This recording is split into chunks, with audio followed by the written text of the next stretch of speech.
now we are entering the inverse trigonometric functions. We'll look at the differentiation of the inverse of trigonometric function. Example, y, let's say y equals sine x right here, okay? If this is, we have the function right here and then the domain right now, suppose to have an inverse, you got to set the domain for sine of x. Remember, to guarantee the function has an inverse, it has to pass the function, the graph itself has to pass the horizontal line. So I said the domain right here is from negative pi over 2 to pi over 2. And this is how the graph looks like, okay? This is right here, negative pi over 2, and this is positive pi over 2. This is how the graph would look like right here. At the point negative pi over 2, you got negative 1. And up here, you got, there we go. This is 1 right here. Ladies and gentlemen, Mr. Dan, make it 1. And this is negative 1. So this is what the graphs looks like right here. There we go. See it? I set specific the domain right there. Now, where are we going from here? Now, this is an illustration to find the inverse of that guy. Remember the arc sine and the arc cosine. Those you learn from, I believe, I think it's about the end of Algebra 2. Or if not, carry on the pre-calculus. Okay? Now, if you have going to do the inverse function, if we have an inverse function, y equals the inverse, function, let's say y equals what?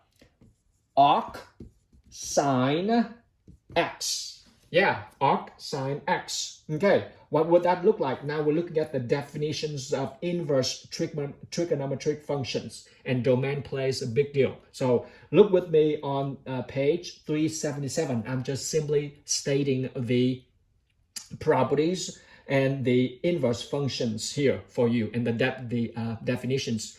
The AB calculus, AP, would not require much, not really at this point, because not section 5.6, but I want to go through with you to give you a glimpse, a taste of the integration of the inverse trigonometric functions. So bear with me, guys. Look right here. If you have a function y equals arc sine x, this happen if and only if what? Okay, if and only if what? Okay, you would take sine both directions, both sides. If I take sine both thing, okay, would that look like? If I take sine to both sides, then this will turn into what? Sine y equals sine of an arc sine x is x itself. That's we learned from pre-calculus. Okay, guys? And then you set the domain. Same thing you do with what? Cosine and tangent and then cotangent and secant and cosecant. If you take sine both sides, both equations, you will go into the value right here. Okay, that's the idea that I want you to capture the properties. Arc sine x, arc sine, that's the inverse of sine. Okay, all right.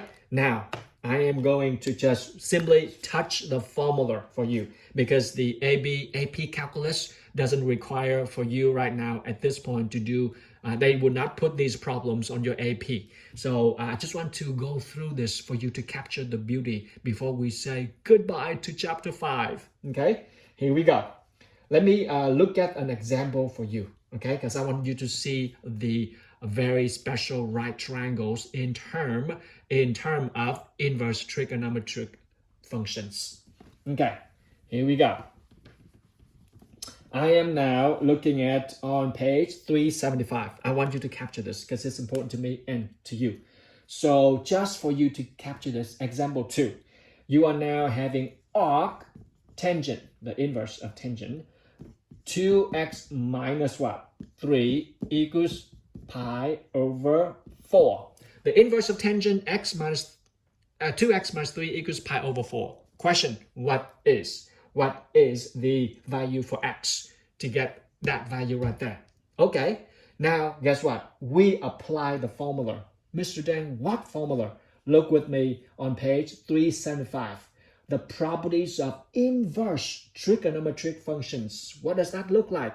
Let me write it out for you. This is the properties of the inverse trigonometric functions. This is what it looks like. Sine of arc sine x. You see it? Equals what? Sine of the angle, the whole thing equals x itself. Okay? Same thing. Sine of arc sine y equals y itself. Same thing. Tangent of arc tangent. Here we go. Let me do this. Tangent of arc tangent x equals x. There we go. And then you will see the secant applied as well. So this is your properties you are going to solve for. What is the value for x? That the inverse of tangent gives you pi over 4. Let's leave the tangent 2x minus 3. You see it? So what do? Apply this formula right here. Okay, let's go. Shall we? Let's apply that formula. Okay, so I am going to take what? Tangent both sides right here. Okay, you see it? And this is 2x minus 3. Okay, equals what? Tangent of pi over 4. There we go. You see it? But then you say, Mr. Deng, tangent of an arctangent of that give you the angle itself. I just show you the formula. Okay, so that will give you right here 2x minus 3. There we go. That's the purpose of taking tangent both sides. When you take tangent both sides, tangent of an arctangent is the angle that itself right there. And we know tangent of pi over 4 is 1, which is equal to 2 over 2, because you see that when sine and cosine equal each other in this angle, so you got 1. Now, solve that. X equals, bring 3 over, you got 4, so that's x is 2. Make sense? There we go. That's just a glimpse of that. I want you to capture a review. You already learned this in